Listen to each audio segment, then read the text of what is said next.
हम बात कर रहे हैं। भगवान ने स्वयं कहा गहना कर्मणो गति, इसलिए कोई इसके बारे में बात करने का प्रयास मत करे, क्योंकि ये हो नहीं सकता। और इसको जैसा पहले कहा परिणामत्रय संयमात पूर्वजाति ज्ञानम संस्कार ज्ञानम, ये जो दोनों आए, बस यही एक रास्ता है कि आप अपने कर्म और कर्म परिणामों को देखते रहे,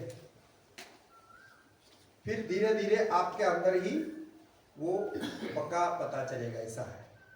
किंतु फिर भी मैं कुछ पुस्तकों का नाम देता हूँ जिनको मैं रेफर किया हूँ और जिनके बेस पर मैंने आपको भी इंट्रोडक्शन दिया कि जैसा हमारे शास्त्र और कुछ साइंस से इसको कैसे कनेक्ट कर सकते हैं और कैसे हम उसको समझ सकते हैं। क्योंकि आजकल यद्यपि साइंस इस पर कोई रिसर्च नहीं करते, क्योंकि जो रिसर्च है वो तो और विषय पर है, किंतु कहीं कहीं हमारे लिए वो रिसर्च का फल हमारे लिए उपयुक्त भी होता है।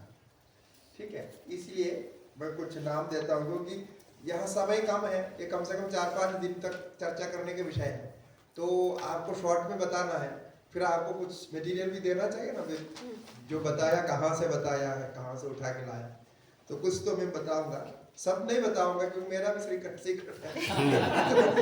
कुछ बताएंगे आपको, ठीक है, मतलब वो बोलता है वापस आपके पास आपके बिजनेस सीक्रेट होता है नहीं, तो वो तो पूरा नहीं होता है, ट्रेड सीक्रेट। तो ठीक है।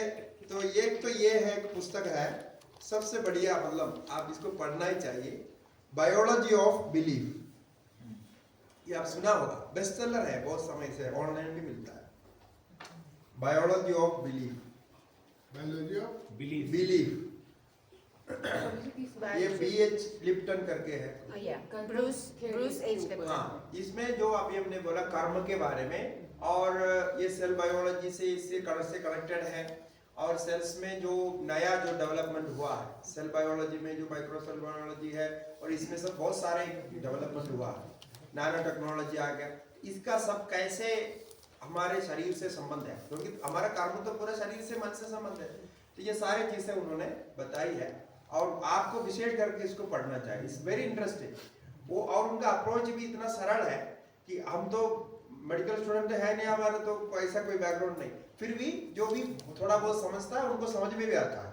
लैंग्वेज भी उन्होंने बहुत टेक्निकल लैंग्वेज यूज नहीं किया, कई लोग जो ऐसे पुस्तक लिखते हैं बहुत टेक्निकल लैंग्वेज यूज करते हैं, तो उसके लिए हमें पास डिक्शनरी देखना पड़ता है, लेकिन ये ऐसा नहीं है, सामान्य जो इंग्लिश जान सकता है, थोड़ा बहुत आइडिया होना चाहिए बायोलॉजी का और इसका मैंने फिजियोलॉजी का तब आइडिया हो, तब वो साइकोलॉजी, बायोलॉजी, फिजियोलॉजी और केमिस्ट्री यही इसकी में समझ इस्तेमाल किया है। और एक आध्यात्मिक प्रैक्टिशनर भी है ये जो लिखा है, BH लिप्टन करके है, हाँ, ब्रूस BH H लिप्टन, हाँ लिप्टन, ब्रूस H लिप्टन।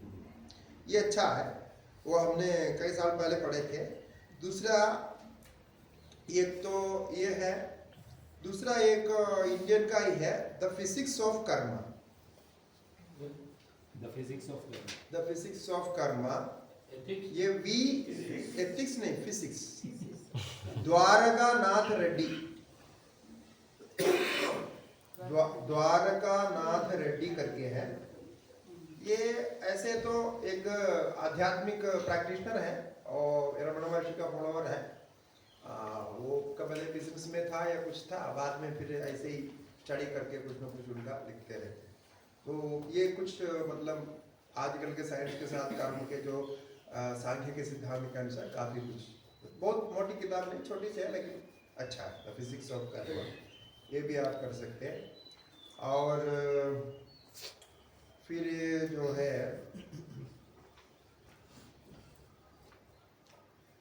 फिर सेल्फ के बाद, अच्छा ताओ फिजिक्स तो आप लोग सुने होंगे, बहुत पुरानी किताब है, ये तो बहुत पुरानी हो गया, लेकिन ये किताब ये भी बहुत अच्छी है, where the mind meets the body, where the mind meets the body.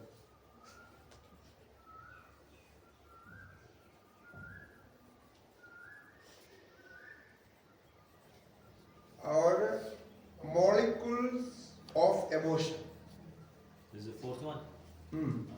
next one,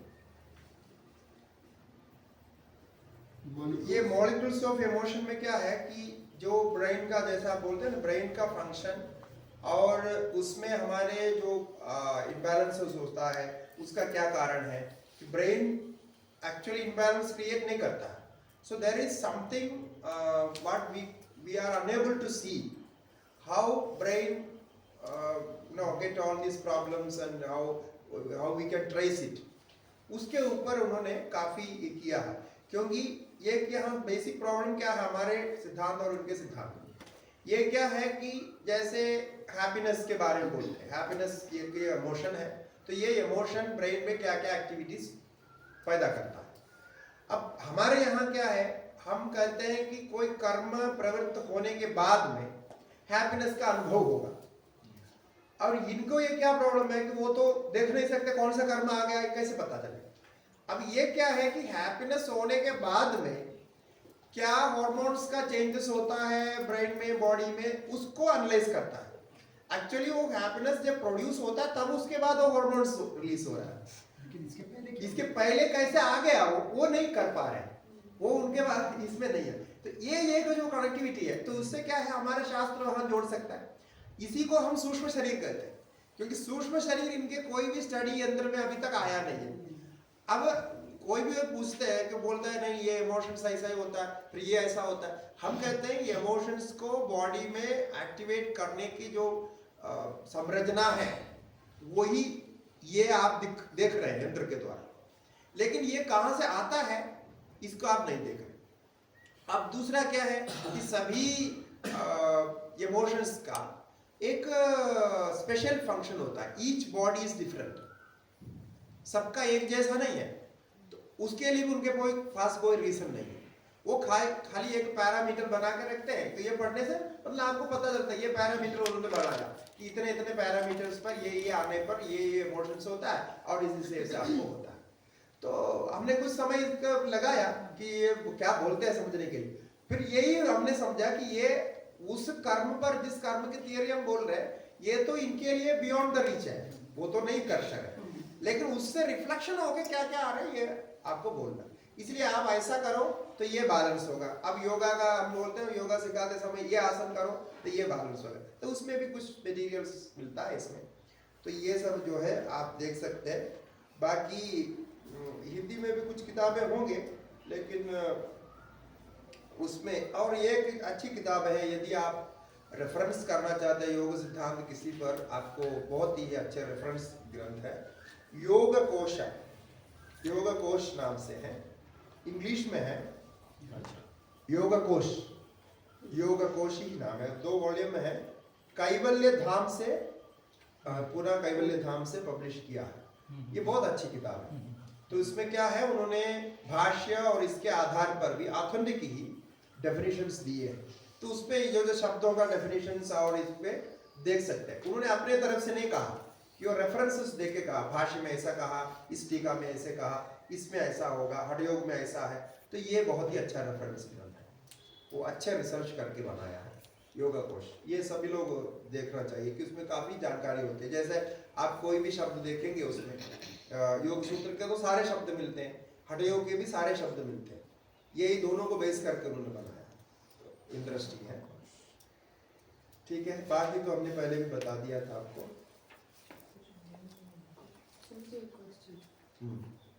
कोई एंशिएंट स्क्रिप्चर के हिसाब से ऐसा कोई बुक नहीं है कर्म थ्योरी के ऊपर? जैसे बहुत है ये तो ये सारे कर्म थियरी के ऊपर ही है कि अब सांख्य सिद्धांत भी कर्म थियरी बताता है, वेदांत में भी कुछ कर्म थियरी के बारे में है, और योग सूत्र, योग भाष्य। अब जैसे हमने कल बोला, आप हमारे योग भाष्य के जो पूरे लेक्चर्स आप सुनेंगे, इसमें सारे हमने बहुत एक्सप्लेन किया, एक एक सूत्र को बहुत लंबा तक किया, ये प्रारब्ध और इसके बारे में सारे बिल्कुल एक्सप्लेनेशन दिया। उसका पेपर दे रहे हैं आपको क्योंकि समय कम है इसलिए, तो ये सारे उसमें किया। तो आप इसके बाद वो पूरा एक बार सुनेंगे, यदि आप इंग्लिश में कंफर्टेबल है तो उसको सुन सकते हैं, अथवा हिंदी इंग्लिश दोनों एक बार सुनिए, क्योंकि कुछ हिंदी में है वो जो इंग्लिश में नहीं है, तो जो इंग्लिश में है कुछ हिंदी में नहीं है, ऐसा भी है। तो वो सारे अच्छा हो जाएगा, तो सारे डिटेल्स आपको मिल जाएंगे। उसमें मैंने बुक्स भी रेफर किया है, बहुत कुछ किया है, क्योंकि ऐसे लोगों को पढ़ाते समय वो पूछते हैं ना आप किस प्रमाण के आधार पर बोल रहे हो, तो ऐसे तो हम हवा में बोल नहीं सकते। और जो कंडीशन करके आ रहे हैं उसको हम ब्रेक कर रहे हैं कि आप जो बोल रहे हैं वो गलत है, बोल रहे तो गलत है तो आपको प्रमाण देना पड़ेगा क्यों गलत है।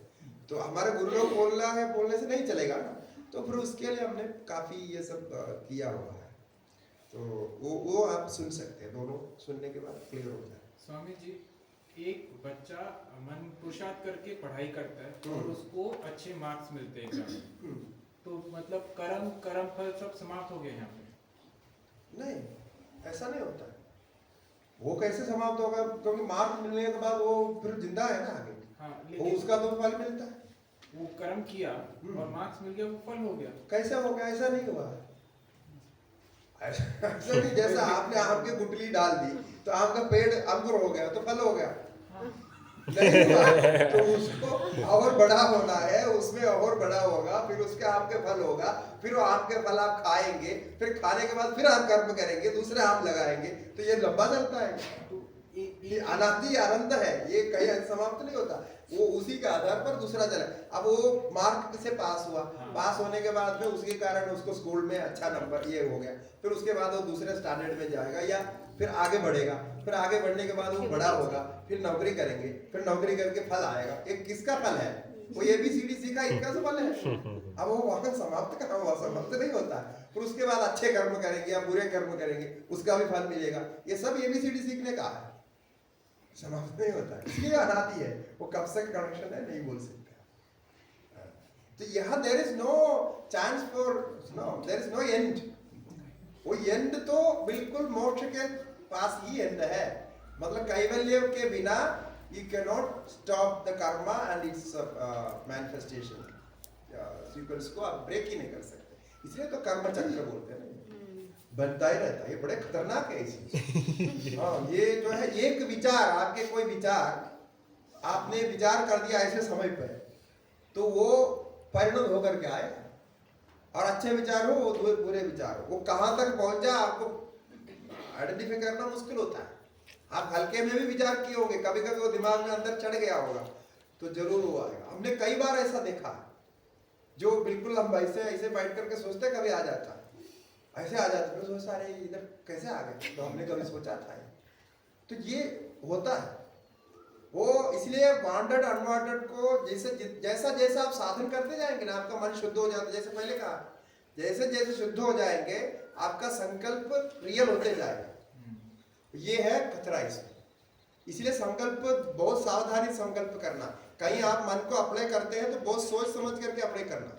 जब आप साधन अच्छा कर रहे हैं, साधन का फल में ये होता है। जो विक्षिप्त मन है उन लोगों का इतना जल्दी असर नहीं होता है, लेकिन जो सेंसिटिव मन होता है जिनका, उनका बहुत ऐसा फल होता है। और केवल हमारा नहीं, जो भी साधन करते हैं उनका ऐसा है।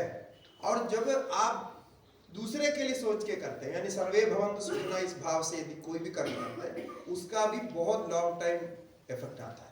क्योंकि वो क्या है कि जो कॉस्मिक, हमने बोला कॉस्मिक कर्म, कॉस्मिक इंटेलिजेंस के साथ जुड़ा हुआ है, ईश्वरीय कर्म होता है, हिरण्यगर्भ का कर्म होता है, तो उसमें आपको ज्यादा सपोर्ट मिलेगा, लोगों का सपोर्ट, सबके सपोर्ट और सारे वातावरण के सपोर्ट, क्योंकि वो सबसे उत्तम होता है। इसलिए रोज आप प्रार्थना करते हैं ना, ये प्रार्थना के साथ जो अपने लिए आप कुछ भी मांगो, ये मांगो, सो मांगो, मांगो कोई बात नहीं, लेकिन एक बार सभी के लिए, ये पूरे प्रपंच के लिए सर्वे भवन्तु सुखिनः बिल्कुल दिल से आप प्रार्थना करके देखिए कि आपके पूरे सिद्धांत, मतलब पूरे, मतलब जो भी प्राप्ति है जो आप चाहते हैं वो अवश्य सिद्ध हो। क्योंकि ये एक मतलब व्यापक सिद्धांत है, सत्य है कि जो आप एक्सेप्ट करें ना करें, किंतु होता उसमें बहुत बड़ा फल होता है। वो एक्सेप्ट कर नहीं करने वाले को भी होता है, क्योंकि जो रिलेशन होता है हमारे सबके बीच में, सभी के बीच में हमारे एक रिलेशन होता है।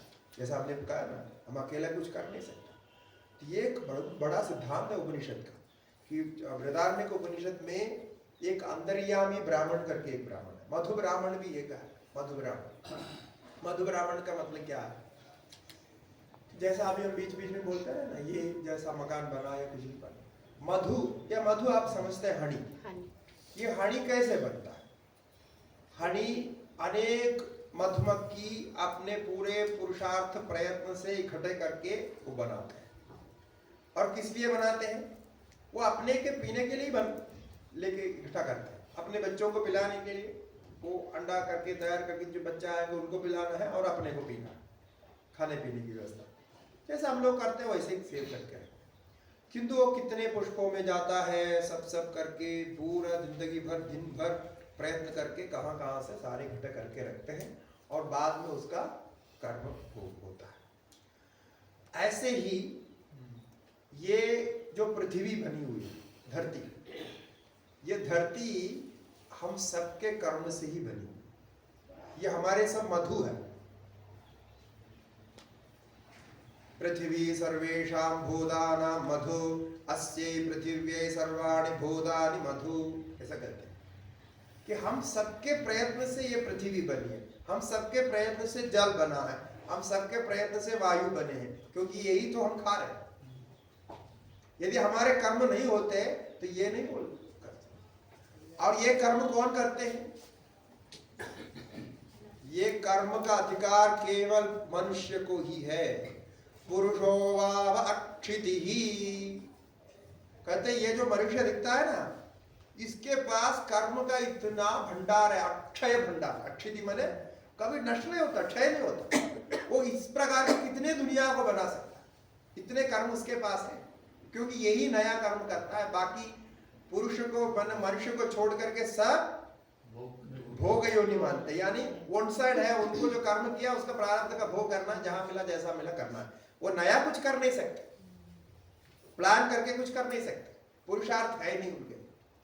तो फिर ये कुछ सब कुछ बनाने वाला कौन? हम ही है, मनुष्य।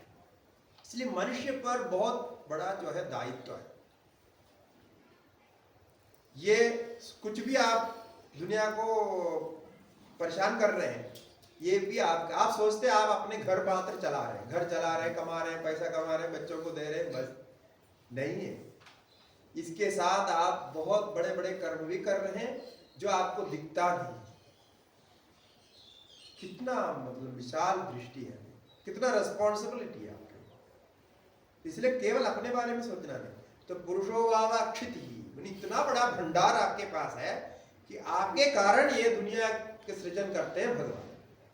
यदि आप नहीं होते तो कर्म बनाने वाला कौन है? एक बार हो गया फिर तो हो गया, तो ऐसे ही चला जाता। लेकिन आप नए नए कर्म करते रहते हैं और इसके कारण नए नए जो है फल पैदा करते हैं और नए नए दुनिया को भगवान पैदा बनाते रहते हैं। इसलिए पृथ्वी को ही हमने बनाया। और पृथ्वी के अंदर भी एक देवता है। पृथ्वी, ये धरती जो दिख रही है, ये भी एक देवता है, पेड़ भी देवता है, सब देवता है हमारे यहाँ। क्योंकि चैतन्य जैसा आपके अंदर है वैसे ही सबके अंदर है। यम पृथिव्याम तिष्ठन् यम पृथ्वी न वेद यस्य पृथ्वी शरीरम यम पृथ्वी अंदरो यम यदि एष ते आत्मा अंतर्यामि मृतः य अप्सु तिष्ठन् यम आपो न वेद यस्य आपः शरीरम, जल के लिए बोला। ऐसा लंबा चौड़ा बताते हैं सबके। यानी ये पृथ्वी के अंदर एक देवता है। हम जैसे अपने को नहीं जानते ना, ये पृथ्वी देवता भी अपने अंदर बैठे हुए चैतन्य को नहीं जानती है, पर अज्ञानी है, समझो। वो जन्म लिया और उनके भी अपने कर्म है, किंतु वो कर्म को प्रवृत्त करने के लिए हम चाहिए, मतलब प्राणी चाहिए। और प्राणी के कर्म प्रवृत्त करने के लिए पृथ्वी चाहिए। तो ये इतना बड़ा रिलेशन है कि ये रिसाइकलिंग सिस्टम है पूरा, कि हम कर्म करके उनको दे रहे, उनके कारण हम हैं और हमारे कारण पृथ्वी है। पृथ्वी का एक उदाहरण। अब पूरा भगवान ने जो कुछ बनाया ना, पूरा रिसाइकलिंग में रखा है। रिसाइकलिंग में आप देखिए सबके साथ सिस्टम ही ऐसा। अब पेड़ पौधे जो है, पेड़ पौधे हमारे साथ कोई संबंध तो दिखता नहीं, पारिवारिक संबंध कुछ नहीं, लेकिन ये भी वो रिसाइकलिंग सिस्टम में है। पेड़ ऑक्सीजन पैदा करते हैं, हमको देते हैं, और हम जो कार्बन डाइऑक्साइड पैदा करके उनको देते हैं। तो वो खाते हैं, वो हम खाते हैं। अब इससे ज्यादा रिलेशन कैसा होना चाहिए? इससे ज्यादा रिलेशन तो चाहिए नहीं। इसलिए एक पेड़ को भी काटते वक्त, उसको नष्ट करते वक्त आप ध्यान रखना, ये आपके ही प्राण को आप काट रहे हैं। इसलिए एक पेड़ लगाते समय ऐसे भाव से हम मंत्र बोलते हैं, ये संपूर्ण धरती को शांति रखने के लिए, द्योः शान्तिरन्तरिक्षगं शान्तिः पृथिवी शान्तिरापः शान्तिरोषधयः। ये क्यों बोल रहे हैं? कितने बढ़िया मंत्र है, देखो ये सब इसी शांति के लिए ही हम कर रहे हैं। ऐसा आप सोचेंगे तो कर्म कहां से आरंभ हो गया, कहां नष्ट हो गया, यह प्रश्न ही आप नहीं कर सकते। प्रश्न का कोई महत्व ही नहीं। हम खाली बीच में जो है एक्टिंग कर रहे हैं कुछ समय के लिए, वो कहीं से हमको आ गया, कुछ समय कोई माता पिता मिल गया और जन्म दे दिया, फिर हम खाना पीना मिल गया, बढ़ गया, फिर वो कुछ ना कुछ गड़बड़ करता है, फिर उसके बाद चले जाता है, फिर वो इसे चलता रहता है। बस आप एक स्ट्रीम में है, एक नदी में है, बहते जा रहे हैं बस। So your only duty now is to be good, do good, अच्छे कर्म करो consciously. That's बस। it. That's your only duty. वो एक फाइट है, That's एक it. फाइट है। Okay, recycling Be conscious, live consciously, बस ध्यान करो, be हाँ, good. बस। Because you have बोलिए, to. बोलिए। जो साधक मोक्ष की तरफ जाना चाहता है, हम्म, ये कर्म जो आपने बताया बहुत डिफिकल्ट है, इसको समझना एंडलेस है। हम्म। बट उस कर्म को कहीं तो एक स्टॉप करना पड़ेगा, मतलब कहीं ना कहीं उसकी साधना में जो भी, तो ऐसा उसे क्या करना चाहिए जो इसी लाइफ टाइम में। वही तो कर रहे हैं, यमन नियम आसन प्राणायाम प्रत्याहार धारणा ध्यान समाधि। बट ये कॉन्शियसनेस भी जरूरी है कि नए कर्म नहीं बनाने, उसका मतलब वो आप उसके बारे में सोचिए मत। वो आप जो है यदि आपके साधन के अनुसार जो विहित है उसको अनुष्ठान करते जाइए, उससे आपको जो बनेगा वही बोला ना, आपको जो ध्यान है, जब अनाश है, फिर तो उसमें कोई ऐसा फल नहीं बनेगा। इसलिए तो एक तो ऑप्शन दे दिया भगवान ने कि आप इसी को करो तो वो आपको मिलेगा। तो आप यदि गृहस्थ है तो गृहस्थ के अनुसार वो करना चाहिए, तो गृहस्थ का अनुसार करना, ये ड्यूटी आपको दिया हुआ। गृहस्थ में बैठ करके सन्यासी का जैसा कर्म करने से आप गलत कर्म कर रहे हैं, और सन्यासी को गृहस्थ का जैसा नहीं करना चाहिए। तो वो जो ड्यूटी जिस स्थिति में आपको दिया उसको यदि यथावत आप पालन करते जाएंगे तो कर्म बंधन से मुक्ति करते हैं। ये तो भगवत गीता में पूरा भगवान उपदेश दे रहे। यदा अहंकार मासत्य न योत्सेति मन्यसे इत्यादि करके बोल रहे हैं ना, तो आपकी प्रकृति आपको प्रवर्तित करेगी, तो ये आप प्रवर्तित करने से ही आप उससे मुक्त हो सकते हैं, और कोई रास्ता आपको है। इसीलिए इसमें कोई समस्या नहीं। आप बाकी क्या हो रहा है नहीं हो रहा है उसके बाद चिंता छोड़ दीजिए। जो आपको मिला हुआ है उसको सही जान लीजिए। मैं प्रथम दिन में कहा कि विषय को सही जान लीजिए, थियोरी को सही जान लीजिए, कर्म ऐसा प्रवृत्त होता है जान लीजिए। इसलिए ये बुक का सब नाम दे दिया। ये सब पढ़ने के बाद में आपको पूरा क्लियर हो जाएगा कि ये हम कोई भी कर्म करते हैं तो कैसे कैसे हमारे अंदर रिएक्शन आता है, और वो शरीर में कैसा आता है, मन में कैसा आता है। तो यही तो ये हम बता रहे हैं। इनकी भाषा अलग है, उनकी भाषा अलग है। बस ये थोड़ा आपको जल्दी समझ में आएगा। ये संस्कृत में है और टेक्निकल टर्म्स में है, बात तो ही कह रहे हैं लेकिन समझना मुश्किल है। उसको समझिए और आप जो प्रवृत्ति करना है उसको प्रवृत्ति के रूप में करिए, और अहंकार को छोड़ दीजिए, दूसरे को एक्सेप्ट करिए, रेस्पेक्ट करिए, अहंकार को छोड़ करके प्रवृत्ति करिए। बस इतना। स्वामी जी, वेदांत मार्ग में ज्ञान से सारे कर्म का जो भंडार है जल जाता है। हमारे योग दर्शन में यही है, ज्ञान से ये विवेक ख्याति, केवलम की ठीक केवल्य की ठीक हाँ, पहले वो ज्ञान का विवेक ख्याति कैवल्य एक स्थिति है। हाँ। साधन के अंतिम साधन विवेक ख्याति है। तो प्रकृति और पुरुष को अलग कर दिया तो वो भी ज्ञान है। और फिर क्योंकि ज्ञान, मैंने इंट्रोडक्शन में कहा था, ज्ञान से मुक्ति मानने वाले में सांख्य, योग, वेदांत, न्याय, वैशेषिक, ये सब हाँ वो कर्म से मानते हैं।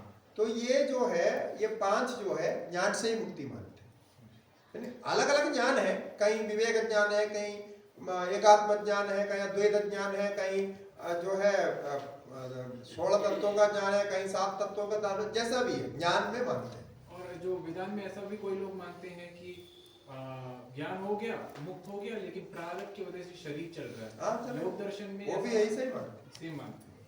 वही तो संस्कार शेड बोला ना पहले, संस्कार वश, संस्कार के कारण वो चलता रहेगा। आगे भी सूत्र आएगा। अभी ये जो बोला था कि अतीत अनागत आदि सभी रहते हैं, इसके अनुसार वो चलता है, उसको लेकर के कुछ सूत्र है। सभी जो भी कुछ हमने चर्चा किया वही बातें हैं इसमें। ते व्यक्त सूक्ष्म गुणात्मानः, ते व्यक्त सूक्ष्म गुणात्मानः, ते व्यक्त सूक्ष्म ये जो जितने भी कर्म के कारण जो ऑब्जेक्ट्स बनते हैं, संस्कार के कारण जो बनते हैं, वो दो प्रकार के रहते हैं। एक व्यक्त माने मैनिफेस्टेड और सूक्ष्म माने अनमैनिफेस्टेड। मतलब जो एक तो आपके अनुभव में साक्षात दिखता है और कुछ नहीं दिखते हैं, बस। अब दोनों कर्म को लेकर के आप यहाँ बैठे हुए हैं। कुछ कर्म आपका दिख रहा, कुछ आपको नहीं दिख रहा है। कुछ का फल आपको दिख रहा है और कुछ का फल नहीं दिख रहा है, लेकिन वो बाद में आएगा। गुणात्मानः, गुण माने गुणों के जो जितने भी परिणाम भाव है, इनको कहते हैं गुण रूप है ये सारे कर्म। जैसे 11 इंद्रिय आपके पास है, पंचभूत है, तन्मात्राएं हैं, ये सारे जो भी को परिणाम के लिए हैं, ये सारे गुण के ही रूप है। परिणाम एकत्वात् वस्तु तत्त्वम्,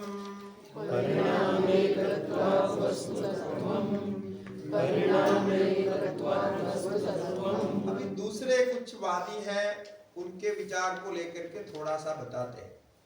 कुछ लोग ये कहते हैं कि मन के कारण ये सारे अलग अलग दिखते हैं, जैसा मन है वैसा ही रूप होगा, ऐसा बोलते हैं। वस्तु कुछ नहीं, जैसा आपका मन हो गया वैसा रूप हो गया।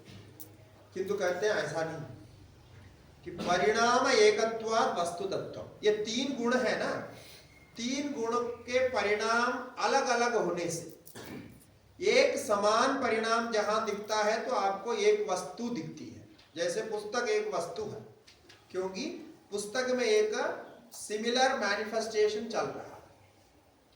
तो तीन गुण होने पर तीन अलग अलग होना चाहिए था, तो तीन गुण का परस्पर विरोध है, तो फिर एक तत्व जैसे दिखेगा कैसे, एक रूप में कैसे दिखेगा। अथवा अभी तीन गुणों से ही पृथ्वी बनी हुई है, तीन गुणों से जल बना हुआ, वायु बने हुए, सब तीन तीन गुणों से बने हुए। तीन गुण तो सर्वत्र है, तो एक परिणाम में पृथ्वी क्यों, वो कठिन है, कुछ अलग रूप है, ठोस पदार्थ है, और दूसरा जल दूसरा पदार्थ है, यही भी तीन गुणों के परिणाम है। इसको कैसे आप डिफाइन करेंगे कि तीन गुणों से ऐसे अत्यंत विरुद्ध भिन्न भिन्न कैसे होता है। बोलते हैं इसके लिए तो कोई एक्यूरेट आंसर तो नहीं है, किंतु ये हमें मानना पड़ेगा कि इनके परिणाम, पृथ्वी के परिणाम तत्काल में एक समानता से होने के कारण वो एक रूप में हो गए। जैसे एक माता पिता से दो बच्चे पैदा होते और दोनों बच्चे एक ही माता पिता से हुए, माता पिता वही खाना खाए, वही जीवन जिए, सब कुछ वही है, बिल्कुल सिमिलर है, लेकिन दो बच्चे अलग अलग पैदा हो। एक अच्छा निकला, एक कुटपटा निकला। जैसे होता है ना, दिमाग भी अलग होता है, स्वभाव भी अलग होता है, उसके शरीर भी अलग होते हैं, बहुत कुछ होता है, तो स्वाभाविक है। अब इसका क्या कारण है, कोई थियरी इसको बता नहीं सकती। इतना ही बोलना पड़ेगा कि अलग टाइम में हुआ, अलग टाइम होने के कारण मैनिफेस्टेशन में अलग थोड़ा सा चेंज हुआ। अब ये चेंज क्यों हुआ, आज तक साइंस में कोई आंसर नहीं है, क्योंकि उनके हिसाब से डीएनए वही है, वो ब्लड ग्रुप वही है, सब कुछ वही है, सब कुछ बराबर है, कुछ चेंज हुआ नहीं माता पिता में, किंतु बच्चा अलग पैदा हो। हम माता पिता ही बात में परेशान हो जाते हैं, हम पूछते हैं अरे हमारे से पैदा हो गया, अब हमको ही परेशान कर रहे, ऐसा होता है। अभी कुछ दिन पहले एक कोई किसी ने जो है वो पिताजी को पिटाई कर दी, घर पे मार दिया, कोर्ट में ले जाते, सब कुछ करते, क्या क्या कर रहे हैं। तो ये ऐसे ऐसे कैसे पैदा होता है। तो वो जो है आपको एक स्पेशल परिणाम मानना पड़ेगा, बस इतना ही उसका आंसर है। देयर इज एक्यूरेट आंसर कुछ नहीं। उसके लिए हम क्या बोलते हैं कि जो परिणाम निरंतर होने के कारण, यानी कॉन्स्टेंटली मैनिफेस्टेशन होता ही जा रहा है, उसमें जो टाइम चेंज होता है, यानी फर्स्ट आवर्स और सेकंड आवर्स, या फिर उस हिसाब से जो पृथ्वी ग्रह आदियों के जो स्थिति, जैसा हमने पहले फर्स्ट में कहा था, एनर्जी लेवल का डिफरेंस, तो इसके कारण उस समय में पैदा होने वाले बच्चों को वो गुण आ जाता है। ऐसे मान करके एक वस्तु को एक मानना पड़ेगा। इसमें पुस्तक है तो पुस्तक के रूप में ये परिणत है, ये वस्त्र है, ये भी तीन गुण का है, लेकिन ये वस्त्र रूप में परिणत है, या अन्य इसका मैनिफेस्टेशन, बस इतना ही मानना पड़ेगा। इसी को कहते हैं कि वस्तु एक में लिखने का कारण परिणाम का एक रूपत्व है। इसमें सर वो प्रारब्ध कर्म के हिसाब से नहीं हुआ फिर ये दो अलग प्रारब्ध कर्म ही है, लेकिन उसका कॉस जो है ना त्रिगुण है, त्रिगुण कॉस हो गया ना। वो कॉस में अब जैसे समान होना चाहिए था, सेम कॉस है तो इफेक्ट भी समान होना चाहिए था, लेकिन समान नहीं हो रहा। नहीं वो तो दोनों के प्रारब्ध कर्म अलग अलग होंगे तो दोनों अलग अलग नहीं होंगे। नहीं, प्रारब्ध कर्म के कारण अलग हो रहे हैं, हम हमारा एक आंसर दे रहे हैं उसका, वो कर्म के अनुसार है। लेकिन अब वो तो अब जैसे ये है, अभी पुस्तक मनुष्य के लिए तो प्रारब्ध, इसके लिए तो प्रारब्ध नहीं है, ये तो जड़ वस्तु है ना, इसके लिए प्रारब्ध नहीं, ये तो कर्म उसका जो है वो जो प्रकृति का विकार है, गुण का विकार मानते हैं, तो विकार मान करके वो कंसिडर्ड है। यद्यपि ये भी कर्म के परिणाम से ही हुआ, लेकिन उसमें परिणाम में जो सिमिलैरिटी दिख रहा है उसका कारण बता रहा है। नहीं मैं साइंटिफिकली तो डीएनए वगैरह वो तो ठीक है साइंटिफिकली, बाकी एक्चुअली रीजन इज प्रारब्ध कर्म ना है, वो प्रारब्ध कर्म से ही भिन्न होता है। हम उसी के द्वारा ही प्रारब्ध कर्म को सिद्ध भी करते हैं कि कर्म के कारण, ईश्वर इच्छा के कारण ये अलग हो जाता है। लेकिन विषय ये है कि तीन गुण का परिणाम ही ये है, तो तीन गुण के परिणाम में इतना डिफरेंस कैसे आता है?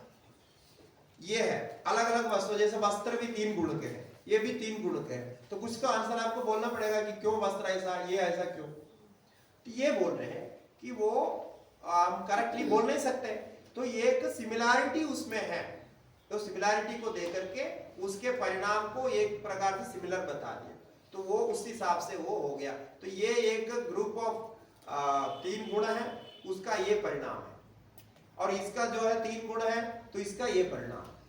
तो उसमें कोई टाइम गैप इत्यादि करके समझने के लिए, क्योंकि जो लोग इस प्रकार से नहीं मानते उनके लिए ये आंसर है। वस्तु साम्ये चित्त भेदार्तयोर विभक्त पंथा, वस्तु साम्ये चित्त भेदार्तयोर विभक्त पंथा, वस्तु साम्ये चित्त भेदार्तयोर विभक्त पंथा। कहते हैं एक तो हमने वस्तु के परिणाम एकत्व को बताया, दूसरा वस्तु एक है, उस वस्तु को भी देख करके लोग अलग अलग समझ लेते हैं। तो आप ये नहीं प्रूफ कर सकते हैं कि मन से ये वस्तु बनी है या वस्तु से आपके मन में विचार हो रहा है, ये प्रूफ करना बड़ा मुश्किल है। इसलिए वस्तु अलग है, मन अलग है। कैसे होता है कि एक ही वस्तु को कोई देख रहा, जैसा एक पुरुष एक व्यक्ति को देख रहा है कोई, और कोई वो देखने वाले अनेक लोग हैं, एक उसमें अपने फ्रेंड को देखता है, अपने मित्र समझता है, कोई उसको भाई समझता है, कोई उसके पिता समझता है, कोई कुछ समझता है। ऐसे एक ही वस्तु में अलग अलग विचार होते हैं, और मित्र समझने वाले का भाव अलग होगा, भाई समझने वाले का भाव अलग होगा, पिता समझने वाले का भाव अलग होगा, बेटा समझने के वाले भाव का भाव अलग होगा। भाव के अनुसार एक ही वस्तु अलग अलग भी होते हैं, और एक ही व्यक्ति एक ही वस्तु को अलग अलग समय पर अलग अलग दृष्टि से देखता है। फिर किसके कारण है? वस्तु के कारण है? नहीं, मन के कारण। इसलिए बोलते हैं वस्तु साम्ये, वस्तु सेम होने पर भी, ठीक है, the object remains the same, ऐसा होने पर भी चित्त भेदा, चित्त का अलग अलग माने डिवीजन कर रहे हैं, मतलब चित्त के भेद से अलग अलग विचार के कारण, उनका परसेप्शन अलग अलग होने के कारण अलग अलग हो जाता है। तो व्यक्ति में अलग अलग होकर के भी अलग है, एक व्यक्ति में भी अलग अलग समय में अलग अलग है, परसेप्शन बदल जाता है। पहले अच्छा माना, बाद में बुरा हो जाता है, पहले प्रेम था, बाद में द्वेष होता है। ये तो होता ही है ना, उस चित्त बदल गया, दोनों तरफ से ट्रैफिक जैम है। वो बहुत है। इसीलिए आपको कोई भी व्यक्ति से परिचित होते समय, या आपके कोई मित्र हो या कोई भी अथवा पति पत्नी कोई भी हो, ये एक्सेप्ट करना है कि ये एक रूप में नहीं रहेगा, ये एक्सेप्ट करके ही शादी करना है। ऐसा नहीं कि ये जैसा अभी दिख रहा है वैसा ही बाद में दिखेगा, और जैसा व्यवहार कर रहा है ऐसा नहीं। तो पहले दिन एक प्रकार से करता है, दूसरे दिन दूसरा करता है, तीसरे दिन, अब जिस दिन मतलब पहले परिचय हुआ उस दिन तो बहुत हाई था सब, मतलब सब कुछ हाई लेवल पर। धीरे धीरे जो है ना, मतलब ये सच्चाई बता रहा हूँ, आप लोग सब जानते हैं। तो चित्त बदलता जाता है, और इसका स्वभाव है जो हाई पीक में जाएगा ना, उसके ऊपर तो जा नहीं सकता, फिर तो उधर से नीचे ही आता है। तो इसलिए एक एक दिन घटते घटते घटते घटते जाए, फिर बाद में इतना परेशान होता है कि वो संबंध को बनाए रखने के लिए आपको बहुत कुछ करना पड़ता है, नहीं तो घटते घटते इतना कमजोर हो जाएगा कभी भी टूट सके, छोटा। और रिश्ते बनते भी ऐसे हैं और जाते भी, और ये सच्चाई है कि फर्स्ट जो हमारे अनुभव होता है, वो अनुभव वैसे के वैसे रहेगा। तो गुण दे करके हमारा अच्छा लगता है, लेकिन जब आपको लगेगा तो ये सोच लेना इसके पास दोष भी है। दोष अभी प्रकट नहीं है, जब समय आएगा ये भी प्रकट होगा, और ये डिग्री कम होते ही जाएगी। हो सकता है गुणों की डिग्री कम होते कमजोर हो गए और दोषों की डिग्री बढ़ते गए, तो बाद में जो है लड़ाई होने की भी संभावना है। ये शास्त्र बिल्कुल सत्य है, तो सभी के लिए ये लागू होता है। ये कहीं भी इसमें कोई विकल्प नहीं, इसको कोई आप बदल ही नहीं सकते, ये एक्चुअल है। इसीलिए बाद में लोग बोलते हैं ना, पहले तो कितना अच्छा था, क्या कैसे व्यवहार कर रहा था, जो है बहुत बदल गया। अरे ये तो आपकी गलती है, आपने पहले एक्सेप्ट ही नहीं किया कि ये बदलने वाला है। नहीं बदलने वाला क्या है हमारे पास? कुछ भी नहीं, सब कुछ बदलता है। इसीलिए अवश्य बदलेगा, तो चित्त भेद हो जाता है, एक ही विचार में चित्त भेद होता है। इसलिए तयोर विभक्त पंथा, इसलिए जो है ना, ये दोनों माइंड के ऑब्जेक्ट के जो भेद है, इसके कारण ऑब्जेक्ट और माइंड में भी भेद होता रहता है, यानी परसेप्शन में भेद हो जाता है। आपके इसके साथ इमोशन का डिफरेंस हो जाता है। लेकिन इसको कितना आप सहन करते हैं, कितने आप समझदारी से इसको एक्सेप्ट करते हैं, उतने आप जीवन में सफल होंगे। बस सार यही है। आप ये एक्सेप्ट नहीं करेंगे, इसको सहन करने की क्षमता आपको कम हो गई, तो आजकल इसलिए डाइवोर्स बहुत हो रहे हैं। हाँ, डाइवोर्स क्यों हो रहा है? को बिल्कुल सहन करने की तैयारी नहीं हुई, और कई लोग तो शादी करना ही नहीं चाह रहे, क्यों? करके बंधन में फंस गया, बाद में मुश्किल हो जाता है, फिर इसलिए वो भी नहीं कर रहे। ये सब क्या है? ये रियलिटी को ना समझने के कारण है। ठीक है, आगे एक सूत्र देते हैं, ये भी कोई दूसरे सिद्धांत को मन में रख करके बोलते हैं। न च एक चित्ततंत्रं वस्तु तदप्रमाणकं तदा किं स्यात्।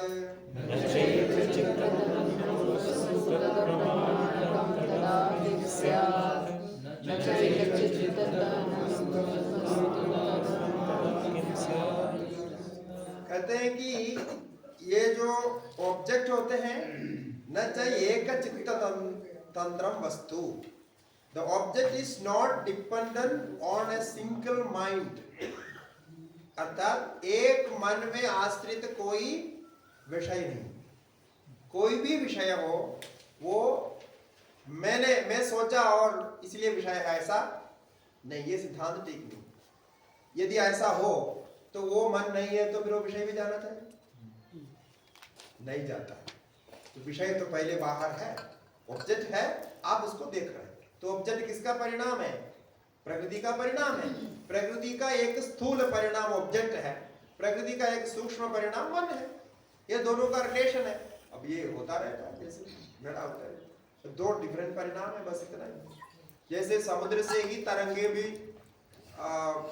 निकलते हैं, और बुदबुदा इत्यादि भी समुद्र से निकलते हैं, और तरंग दो तरह से उड़ता है, एक दूसरे को मारता है, दूसरे को ऐसा टक्कर देता है, फिर एक दूसरे का अंदर चले जाता है, सब कुछ होता है। अब दोनों वही है, दोनों मन के ही परिणाम है। इसलिए मन से ये सब कुछ बना हुआ करके कुछ लोग मानते हैं, ये सही नहीं है। तो न च एक चित्ततंत्रं वस्तु, ये वस्तु नहीं है। तद अप्रमाणकम, यदि ऐसा हो तो वो जो माइंड है ना, वो जब नहीं रहता है, वो जानता ही नहीं है, तब उस समय तदा किम स्यात्, तद वस्तु का क्या होगा? तो वस्तु से नहीं रहेंगे, ऐसा नहीं होता। जैसा आपके स्वप्न आपके मन में है, तो आपके मन है, आप जानते हैं उसको, आपके मन नहीं है, स्वप्न भी नहीं। ये ऐसा थोड़ी है बाहर की वस्तु, बाहर की वस्तु ऐसा नहीं। बाहर के एक वस्तु को हम सब जानते हैं, अपने अपने भाव से उसको लेते हैं, बस इतना। वस्तु अलग है, उसका मैनिफेस्टेशन अलग है। ये खाली बीच में कोई कुछ लोग, कुछ वादी लोग कुछ कहते हैं, उसको मन में रख के क्लैरिफिकेशन दे रहे हैं, बस इतना ही। हमारा सीधा साधन से इसके साथ कोई संबंध नहीं है। 2-3 सूत्रों में तदुपरागापेक्षितत्वाच्च चित्तस्य वस्तु ज्ञाताज्ञातम्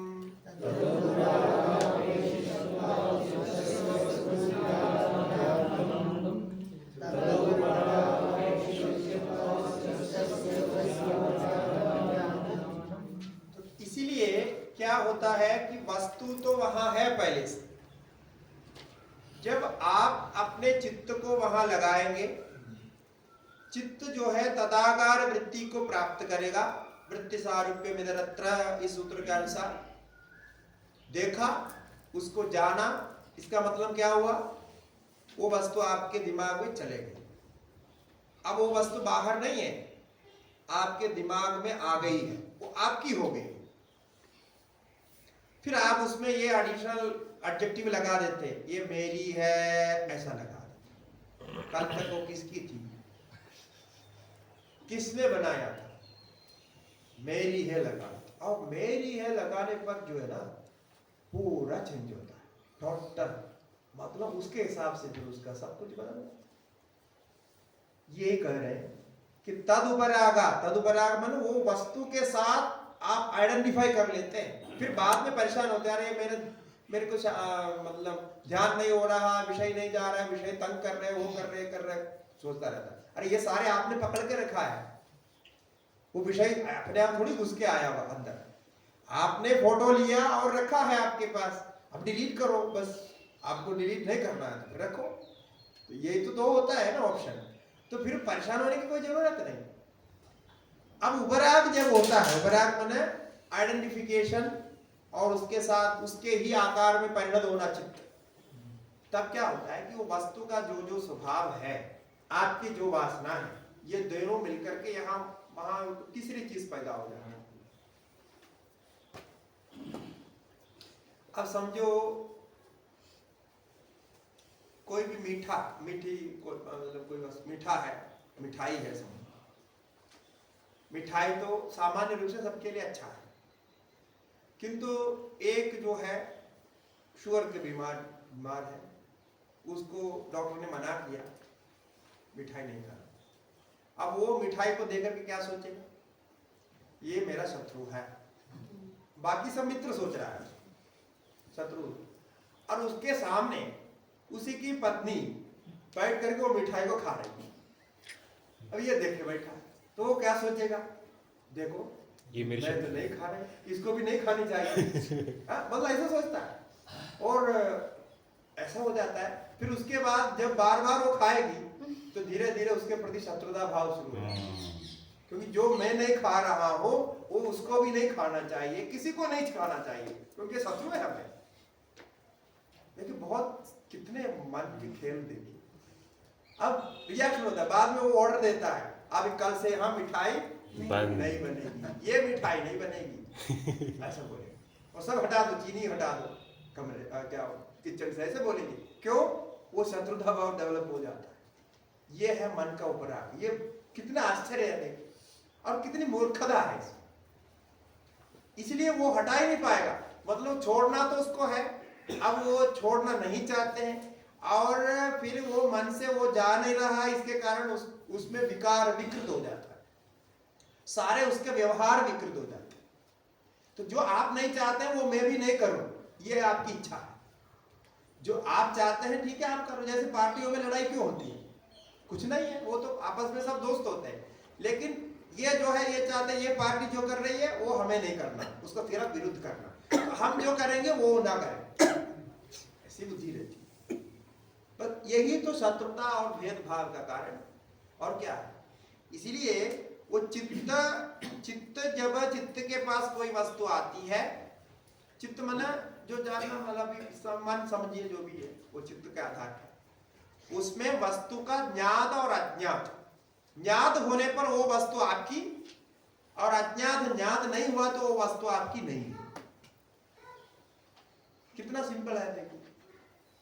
ज्ञात होने पर तुरंत आप एक थप्पा लगा देते हो, उसमें सील कर देते, ये मेरी, ऐसा कर देते, तो वो उससे आप आपके हो जाते हैं। इसका मतलब जो आप नहीं चाहते हैं ना, आपकी जो इच्छा नहीं है वो भी आपके दिमाग में आ गया तो आपका हो गया, ऐसा होता है। ये समस्या यही है, जो हम नहीं चाहते हैं उसको भी आपने स्मरण किया तो ध्यान में वो भी आएगा ना।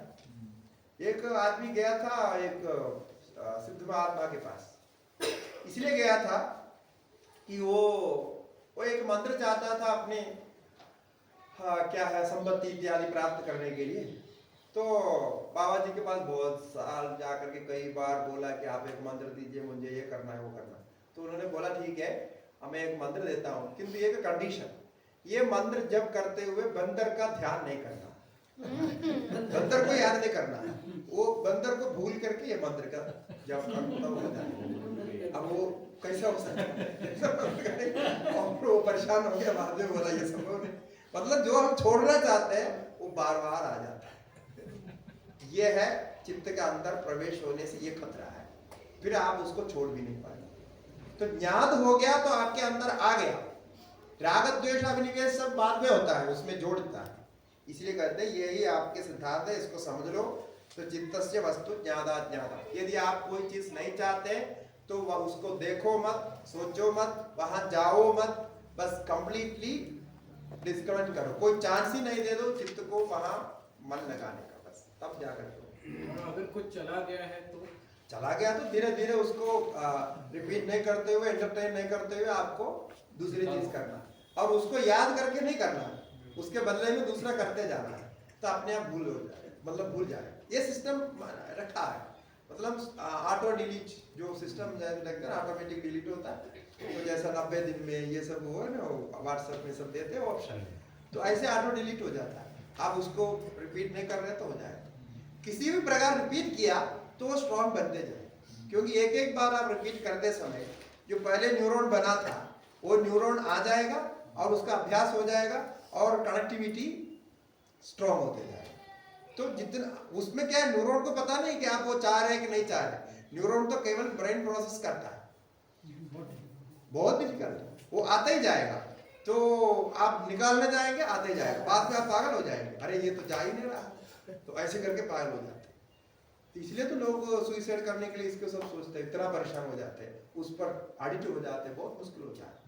तो इसीलिए ये बड़ा मुश्किल है, तो उस पर कनेक्टिविटी ही नहीं बनाना चाहिए, बस ये है। त्याग के मनोभाव हो तो प्रतिपक्ष भावना सब कर सके, इसीलिए उस समय दूसरा कार्य करो, उसको ऑप्शन ही मत दे दो, आने का समय ही मत दे दो, दूसरा कार्य करते जाओ, आप उनमें बिजी रखो, अन्यत्र करते जाओ, फिर धीरे धीरे धीरे धीरे टाइम से वो निकल जाए, वो अकेला बैठना मतलब दूसरा काम एंगेज करना है, तब जाकर ध्यान में आ रहा है तो ध्यान में ही आएगा। ध्यान में बैठते तो आता क्या है, वो अंदर जो है वही आएगा, ध्यान में ही आएगा, वो बाकी काम करते समय ध्यान में भी आएगा। तो ध्यान में क्या करना पड़ेगा, आपको ऐसा आते समय वो दूसरा जो है वहां प्रक्रिया बदलनी पड़ेगी। इसलिए मैंने कहा ना, बैठे बैठे आपको नींद आ रही है तो उस समय ध्यान नहीं करना है, तुरंत चेंज करो, कुछ और एक्टिविटी करो, कुछ मन को इधर उधर कर दो, हो जाएगा। कुछ समय आप स्टडी करो, नहीं तो योग सूत्र याद करो, बहुत बढ़िया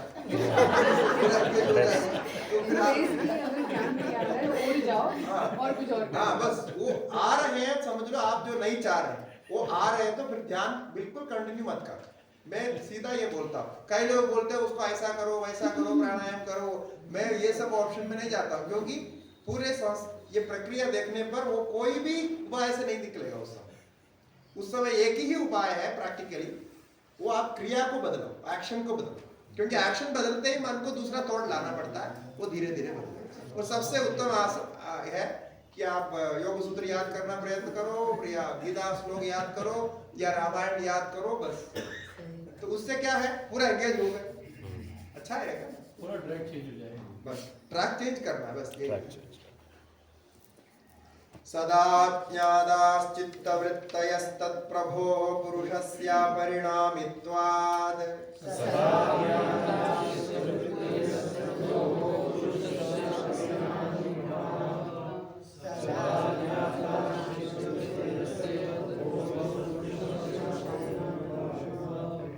बोलते हैं ये सब किसको याद होता है, कौन ये सब जानता रहता है कि ये मेरे लिए अच्छा है, ये मेरे लिए ठीक नहीं है, अब चित्त में वृत्ति है या चित्त में वृत्ति नहीं है, ये सब जानने वाले कौन है? बोलते हैं चेतन है। सदा ज्ञादा चित्तवृत्तयः, ये चित्तवृत्तियों को निरंतर जानता रहता है चेतन, किंतु करता कुछ नहीं। ये है समस्या इसमें। जानता तो रहता है लेकिन उसको ना निकालने का कोई प्रयत्न करता है, वो लाइट देता रहता है, आपको अच्छा काम करना करो, बुरा काम करो, हम तो लाइट देंगे बस, ऐसा लाइट फोकस करता है। ये समस्या है। वो कुछ भी आप उनको बोलोगे ना आत्मा को, अरे जो गलत आ रहे हो तो उसको हटाओ, ना उनको किसी से कोई लेना देना तो है। तो इसलिए ये सदा ज्ञादा चित्तवृत्त, इसलिए तो अभी जो कहा वो क्यों हमको बार बार डिस्टर्ब कर रहे हैं, क्योंकि आत्मा तो निकालेगी नहीं, निकालना चित्त को है, और चित्त जो है इससे उपरक्त हो गया है। अब वो चित्त जो उपरक्त हो गया, फंस गया, वो कहां से उसको छोड़ेगी? उसको कितने भी युक्ति दे दो, युक्ति को पूर्व विचार करेगा, फिर वो उसमें क्या है उसको मान लेगा, नहीं मानेगा, बहुत कुछ समस्याएं हैं। तो हटाने की बात तो है, और वो स्वयं भी नहीं हटा सकते, नहीं हटा सकते। वो रिपीट ही कर सकता है, हटा नहीं सकता। क्यों? ब्रेन के इसके अनुसार जो न्यूरॉन्स, मैंने अभी बोला ना, इसलिए मैं बार बार इसकी बात कर रहा हूँ, जिससे कि आपको ये थियोरी समझ में आएगी कि एक गलती से नहीं हो रहा है, आपके दोष से भी नहीं हो रहा, इसके परिणाम ही ऐसा कि आप हटाने की कोशिश करते समय भी ये दो के बीच में हटाएंगे ना। तो जैसा हमने पहले एक बार कहा था, एब्सेंस का नॉलेज नहीं होता, क्योंकि एब्सेंस के लिए कोई न्यूरॉन नहीं बनता। ये समस्या है। न्यूरॉन तो प्रेजेंस के लिए बनता है, जिसको आप हटाना चाहते हैं वो बार बार आपको उसी के बारे में सोचना है, आप फिर हटाओ हटाओ बोलता है, वो न्यूरॉन नहीं समझता है कैसा हटाना। आप न्यूरॉन को एक नया ऑब्जेक्ट दे दो तो वो तो फिर छोड़ देगा उसको कुछ समय, और कुछ समय के लिए छोड़ करके वो डिलीट हो जाएगा, ऑटो डिलीट हो जाएगा, भूल जाएगा। एक ही रास्ता है। और सारे एडिशन इसी प्रकार होते हैं। ड्रग्स एडिशन, कोई भी एडिशन है, ड्रग्स एडिशन केवल स्थूल है, हमारे अंदर ऐसे बहुत सारे एडिशन है जो सूक्ष्म है। विचार के एडिशन है, थॉट्स के जो एडिशन है ना, ये भयंकर है, इसको हटाना मुश्किल है। हम तो खाली खाने पीने के एडिशन की बात सोचते हैं, ये एडिशन जो है ब्रेन का एक बड़ा जो है वीकनेस पॉइंट है। ये विचार के बहुत बड़े एडिशन होते हैं, और ऐसे ही एडिशन भी आप इसमें आ जाए। इसलिए ये सदा चित्तवृत्तियों को जानता रहता है, लेकिन वो भला बुरा नहीं करता, कोई किसी को भला किसी को बुरा कुछ नहीं, जो आ गया तत्प्रभो पुरुषस्य परिणाम। क्यों ऐसा है? क्योंकि ये जो कॉन्शियसनेस पुरुष है ना, ये अपरिणाम ही है, इसका परिणाम नहीं होता, चित्त का निरंतर परिणाम होता रहता है, उसको वो देखता रहता है। यही साक्षी भाव के लिए सूत्र है। ऐसा पहले कहा, मैंने कहा ना वो पुरुष ज्ञान सूत्र। तो अभी क्या है, ये साक्षी बाहर के विषय को जानता नहीं है, ये ध्यान रखना। साक्षी का मतलब केवल चित्त वृत्तियों को ही जानेगा। कई लोगों को साक्षी के विषय में ये बड़ा भ्रम है, वो सोचते हैं कि चित्त वृत्तियों को जानता, बाहर विषय को कैसे जानता है। बाहर विषय से साक्षी का कोई संबंध नहीं। साक्षी का मतलब चित्त वृत्तियों को ही जानने का नाम, चैतन्य का नाम साक्षी है। बाहर विषयों को आंख आदि जो है, जिसको आप विज्ञादा कहेंगे, ज्ञादा कहेंगे, नॉयर परसीवर जो होता है वो जानता है। ये परसीवर से जो परसीव्ड हो गया ऑब्जेक्ट, उसको जानता है। इसलिए इंद्रियां जब काम करने बंद कर देती है, केवल मन को आप प्रचारित करते हैं स्वप्न में या अन्यत्र जब भी होता, उधर जो है साक्षी काम करता। न तत्स्वभावं दृश्यत्वात्,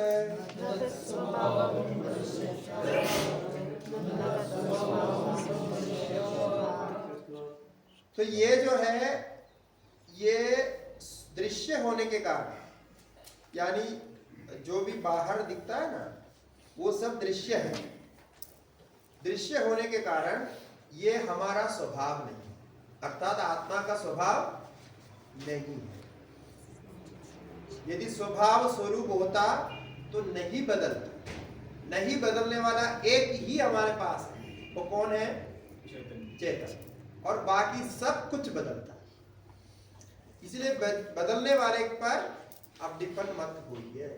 ये दृश्य है, ये बदलते रहेगा, ये आपके स्वभाव नहीं है, स्वरूप नहीं। एक समये चौभय अनवधारणम, एक समये चौभय अनवधारणम, एक समये चौभय अनवधारणम। अब ये कहते हैं कि ऑब्जेक्ट जो बाहर आ गया है और ये जो चेतन है ये मन के विषय को भी देख रहा है,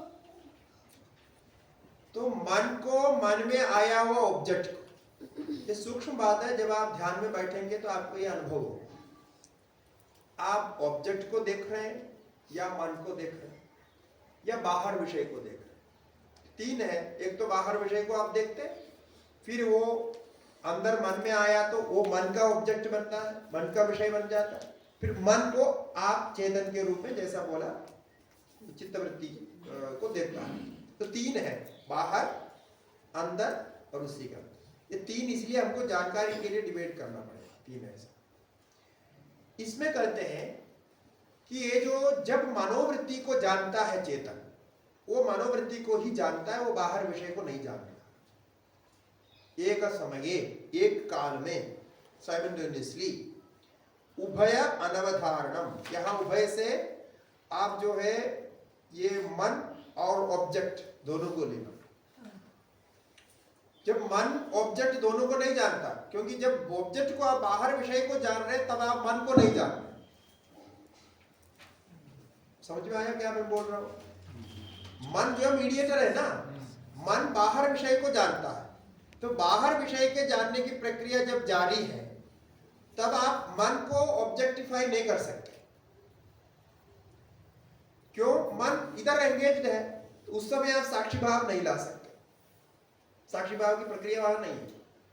और जब वो मन बाहर का विषय काम करना बंद कर देता है प्रत्याहार के द्वारा, तब मन में विषय है, इसको ये जानता है।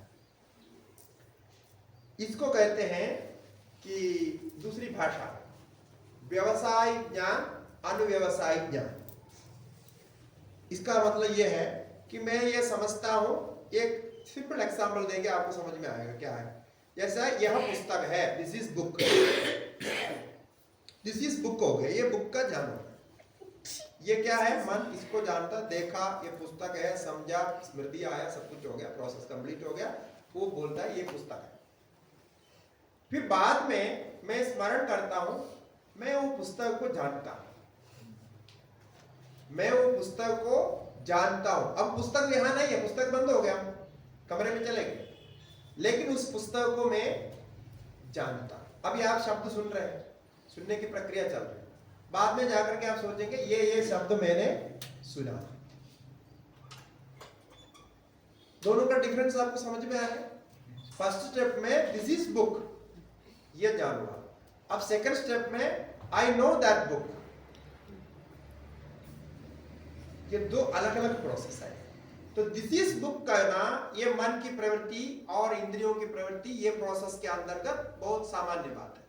लेकिन when I say I know book, it means I am seeing और objectifying the knowledge of book in the mind. So now I know book meant I know the mind as a book, और book as a mind है, कुछ भी कहो। तो mind में ही वो आकृति है, माइंड में है वो। इसको हम याद भी बोल सकते हैं, स्मृति भी बोल सकते हैं, या रिप्रोडक्शन ऑफ द ऑब्जेक्ट भी बोल सकते हैं, प्रत्यय भी बोल सकते हैं। ये प्रत्यय शब्द का अर्थ पहले यही प्रत्यय होता। तो अब पहले जो किया इंद्रिय विषय का ज्ञान, ये मन का रोल था, दूसरे मन के अंदर विषय आ गया तो प्रत्यय हो गया। तो अभी प्रत्यय का ही ज्ञान साक्षी करता है। मन से रिफ्लेक्ट जो एनर्जी क्या बोलते हैं, कॉन्शियसनेस है, वो विषय को जानता है। तो दो प्रोसेस हो, पहले वाले को हम ये मैंने उसके सामान्य प्रोसेस परसीविंग बोल सकते हैं, परसीविंग बोलते, ग्रॉस परसीविंग प्रोसेस, परसीव करना कुछ भी विषय। और जो मन में आया उसको हम नोइंग बोल सकते हैं, नोइंग। ये दो अलग अलग है। तो परसीविंग और नोइंग। तो परसीविंग को हम व्यवसायिक ज्ञान बोलते हैं। या कोई बात नहीं, आपको ऐसे शब्द आ गया तो मैं बोलते, ये कुछ दूसरे टर्म है। व्यावहारिक। हाँ, तो हम ये शब्द नहीं बोलते, लेकिन ये सिद्धांत के अनुसार इसको वेदांत में सब ऐसे टेक्निकल यूज। तो पहला और सेकंड ये दोनों साथ में कभी नहीं हो सकता, ये दो अलग अलग क्षण में होता है। पहला क्षण में इदम पुस्तकम, ये बुक है ऐसा ज्ञान। दूसरा क्षण में बुक को मैं जानता हूं, ये ज्ञान। इतना होने के बाद में बुक की जानकारी आपके पास हो गई। अब बुक बाहर नहीं है, ये बुक आपके साथ चलते रहे। कहां तक चलेगा मालूम है? जन्म जन्मांतर तक चल सकता है। ये बड़े खतरा है। एक बार अंदर डाल दिया, फिर ये बाहर निकालना भी बोल रहे हैं ना, ध्यान करने के बाद आप बाहर निकालना चाहे बुक को, ये है बहुत बड़े जो है जटिल प्रोसीजर है। वो बना करके अंदर रख देते हैं, तिजोरी में रख देते हैं, लॉक कर देते हैं। फिर जैसा जैसा बुक शब्द सुनेंगे वो निकाल करके लाएंगे। जितना जितना बुक आपको याद है सारे बुक आ जाए। आप कहाँ रुकेंगे? इसका कोई ऑप्शन ही नहीं है रुकने के लिए। तो वो आएगा, वो दिखाएगा, सब कुछ करेगा। बुक का भी बाहर जरूरत नहीं, एक बार बुक बाहर चाहिए, फिर उसके बाद वो बुक बाहर चाहिए ही नहीं। ये तो फिर अनंत काल तक चलता रहेगा। ये प्रोसेस मन में जो है ना, ये सारे काम, यही हमको ये सब कठिनाई पैदा करता है। इसलिए इसको रेगुलेट करना पड़ेगा, इसको संयम करना पड़ेगा। ये संयम के लिए यम नियम आसन प्राणायाम प्रत्याहार धारणा ध्यान समाधि का अभ्यास करना पड़ेगा। स्वामी जी, व्यवहारिक जीवन जीते हुए साक्षी भाव रखते हुए जियो का एक साधना का अंग है। लेकिन अगर हम लोग व्यवहार कर रहे हैं तो हम लोग को स्थूल ऑब्जेक्ट को देखना पड़ेगा, और साक्षी भाव रखने के लिए तो हम लोग को वृत्ति देखनी पड़ेगी, और दोनों साथ में हो नहीं सकते, दोनों साइमल्टेनियसली नहीं। तो ये जो है कि व्यवहार करते हुए साक्षी भाव रखो, वो तो संभव नहीं हुआ। व्यवहार रखे हुए साक्षी भाव रखने की जरूरत क्या है? मुझे ये सबसे पहले वो समझ में नहीं आया, क्यों ऐसा जरूरत है? नहीं, जो साधना बोलते हैं कि साक्षी भाव करो, ये प्रैक्टिकली नहीं है। इससे क्या है, इससे एक बड़ा बड़ा दोष होता है। अब उस पर मैं कहूंगा तो वो मैं दो शब्द बोलूंगा। ये ले लीजिए फोटो, इसका आपको काम दे रही है। ये देखिए, I am totally against this concept. अच्छा, कारण क्या है? इसमें आपको एक स्प्लिट पर्सनालिटी का कॉन्सेप्ट दे रहे हैं। आप प्रवृत्ति करो और फिर विड्रॉ करते हो। आप इतना सूत्र अभी तक पतंजलि का सुना, ये कभी अननेचुरल चीज से बात नहीं करते, नेचुरल चीज को पॉजिटिवली डेवलप करने की बात करते हैं। ये जो है, ये कहां से कॉन्सेप्ट आया मुझे पता नहीं है। कुछ लोग इन्हें कॉन्सेप्ट दिया है और प्रैक्टिस कराते हैं। ये लेना है फोटो, और ये लेना है, और ये लेना है, सब कर्म के ही है। ये लेना है और ये लेना है, प्रारब्ध ये है। और इसके बाद ये तो कल आएगा, यहाँ तक भी ये प्रारब्ध और कर्म वाला प्रारब्ध पुरुषार्थ। ये 1 2 3 4 5। तो इसमें क्या है, आप देखिए कि आप नाटक कर भी रहे हैं और मैं कर नहीं रहा हूं सोचना। इससे आपके माइंड के एप्लीकेशन में बहुत कंफ्यूजन आता है। You cannot be sexy, you cannot be no, आपको कोई भी मन को पूरा कहीं लगा ही नहीं सकते। योग सूत्र और मन के प्रवृत्ति के अनुसार ये बिल्कुल गलत है। आप मन को एकाग्र करो, विषय पर रखो, विषय को ठीक से समझो, उसके स्थूल सूक्ष्म भाव सवितर्क निर्वितर्क सब समझो, और रियलिटी जब मालूम हो जाएगा मन उसको छोड़ देगा। उसको चाहिए नहीं तो छोड़ देगा, चाहिए तो लगेगा। इसमें आप मन को ऐसे कंफ्यूजन में डाल रहे हैं कि ये करो भी नहीं करो भी, खाओ भी नहीं खाओ भी। ये तो बिल्कुल एक झूठ जैसा हो गया ना। अब जैसे नाटक दिखा रहे जैसा हुआ। नाटक के लिए यहां नहीं कर रहे हैं, ये एक्टिंग नहीं है। फिर एक्टिंग करने से क्या होता है कि आपके ये टेंडेंसी बन जाता है। टेंडेंसी बनेगा ना ये, क्योंकि कोई भी अभ्यास आप निरंतर करेंगे उसका टेंडेंसी बनेगी। तो टेंडेंसी बनने के बाद में फिर आप एक्चुअली रिसीव ही नहीं कर पाएंगे। जब करेक्ट रिसीव नहीं कर पाएंगे तो उसको आप प्रोसेस कैसे करोगे, उसको जानोगे कैसे? और जाने बिना इसको बाहर जा ही नहीं सकते। तो इसीलिए साक्षी भाव बाहर नहीं है, क्लियरली बोल रहा है। और कहीं भी साक्षी भाव को बाहर माना ही नहीं, न वेदांत में माना है, न इसमें सांख्य में माना है, क्योंकि दो ही सिद्धांत है, सांख्य योग वेदांत, तीन, जिसमें साक्षी भाव को लेकर के चर्चा है। यहाँ कहीं भी ऐसा नहीं माना। तो जो वेदांत में एक ऐसे है कि ना मैं करता ना मैं भोगता, वो भाव रखते हुए जी रहे हैं, तो ये अलग हो जी रहे हैं मतलब आप रियलिटी को जान रहे हैं कि कर्ता भोक्ता आप नहीं हो, इसमें क्या संशय है? अपने आप को कुछ और नहीं बना रहे हो। उतना वो रियलिटी है।